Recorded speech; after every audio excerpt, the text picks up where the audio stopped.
अस्सलाम वालेकुम एवरीवन। नाश्ता हम रोज़ ही करते हैं और रोज़ ही हम पराठे खाते हैं। अगर तो उन पराठों में कुछ हेल्दी ऐड हो जाए तो क्या ही बात है। आज हम बहुत ही हेल्दी वे में बेसन के पराठे बनाएंगे और ये बहुत ही हेल्दी हैं और टेस्ट इनका इतना कमाल है ना कि आप रोज़ ही इनको नाश्ते में ज़रूर बनाना स्टार्ट कर देंगे। सो बिस्मिल्लाहिर्रहमानिर्रहीम। यहाँ पे सबसे पहले ना हमें बेसन चाहिए। बेसन के मैंने तकरीबन 6 चम्मच लिए हैं। 6 खाने के चम्मच, चाय वाले चम्मच नहीं, 6 खाने के चम्मच वो मैंने बेसन के लिए हैं। उसमें फिर मैंने डाला है सबसे पहले पुदीना।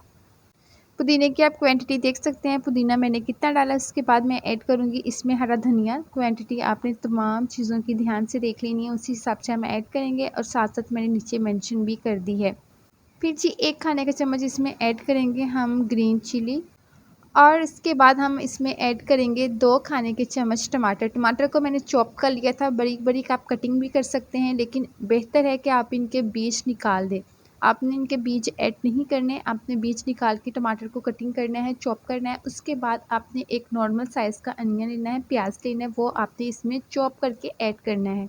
उसके बाद 1 टीस्पून 1 चाय का चम्मच हम इसमें गरम मसाला ऐड करेंगे, क्वांटिटी नीचे मेंशन है। उसके बाद हम 1 चाय का चम्मच इसमें ऐड करेंगे जी सॉल्ट और फिर जी उसके बाद हमने इसमें हल्की सी हल्दी ऐड करनी है, क्योंकि हल्दी से प्यारा सा कलर आ जाएगा जो कि दिखने में भी अच्छा लगता है। उसके बाद जो मैंने इसमें लाल मिर्च पाउडर ऐड किया है ना, वो थोड़ी सी मिक्सअप है। इसमें दरा मिर्च भी है और ये मल्टीपर्पज़ लाल मिर्च है। सो मैं इसका आपके साथ बहुत ही जल्दी इसकी रेसिपी शेयर करूँगी। ये बहुत ही फ़ायदेमंद है।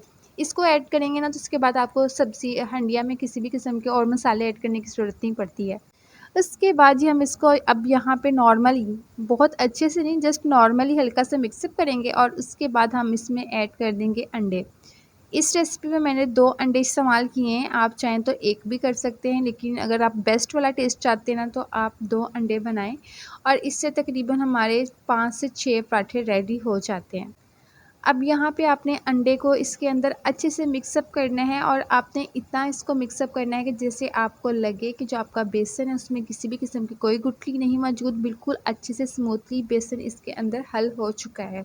अब जो नेक्स्ट इंग्रेडिएंट है ना वो है जी दूध, लेकिन दूध हमने तब इसमें ऐड करना है अगर तो आप अंडे इसमें ज़्यादा ऐड कर रहे हैं तो आपको दूध ऐड करने की ज़रूरत बिल्कुल भी नहीं है। लेकिन अगर आपकी अंडों की क्वांटिटी 1 से 2 अदद है तो आप इसमें दूध शामिल करेंगे, क्योंकि हमने इसको कुछ लिक्विड टाइप रेडी करना है और आपने हल्का सा दूध ऐड करना है, चम्मच की मदद से इसको मिक्सअप करना है।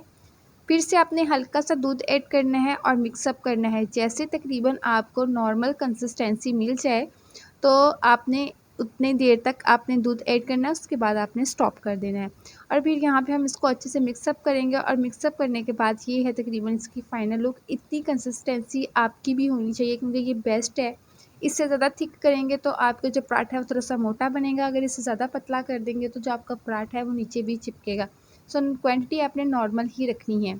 अब यहाँ पे हम एक अदद पैन लेंगे और उसमें हमने घी ऐड कर देना है। यहाँ पे मैंने वैसे देसी घी ऐड किया है, आप चाहें तो किसी भी किस्म का कोई भी ऑयल वगैरह ऐड कर सकते हैं।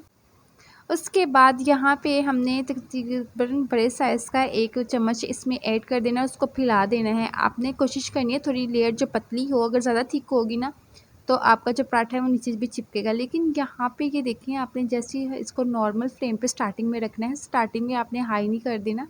स्टार्टिंग में जब ये नॉर्मल फ्लेम पे होगा ना तो आपका पराठा ईज़िली नीचे से जगह छोड़ देगा, नहीं तो ये नीचे भी चिपक सकता है। सो उसके लिए बेस्ट है कि आपने इसको स्टार्टिंग में नॉर्मल फ्लेम पे रखना है, उसके बाद आप हाई करके इसको अच्छे से सेक दिला सकते हैं। और यहाँ पे आप इसकी लुक चेक करें, बहुत ही आला और मज़े का पराठा बन के रेडी हुआ था। इसको आप डोसा भी बोल सकते हैं, इसको आप बेसन वाला ऑमलेट भी बोल सकते हैं, इसको जो चाहे आप नाम दें, लेकिन ये बेस्ट है। आप इसको नाश्ते में शामिल करें, एक तो इससे आपका वेट लॉस भी होगा, दूसरी हम इसके साथ बनाएंगे बहुत ही आला मज़ेदार चटनी। उसके लिए यहाँ पे है जी मेरे पास पुदीना है, हरा धनिया है, 2 अदद मेरे पास हरी मिर्चें हैं और उनको हमने ब्लेंड करना है। ब्लेंड करने के लिए हमने इसे एक अदद ब्लेंडर में ऐड कर दिया है। अब यहाँ पे हम इसमें ऐड करेंगे दही। दही के मैं तकरीबन 4 चम्मच इसमें ऐड करूँगी। यहाँ पे आपने इस चटनी में पानी बिल्कुल भी इस्तेमाल नहीं करना, हमने जस्ट दही इस्तेमाल करना है, क्योंकि ये दही से ज़्यादा टेस्टी बनती है। अब यहाँ पे जस्ट हमने सिंपली दही ऐड करने के बाद इसमें हल्का सा सॉल्ट ऐड करना है, हाफ़ टी स्पून हम सॉल्ट ऐड करेंगे और उसके बाद इसको हम ब्लेंड कर देंगे।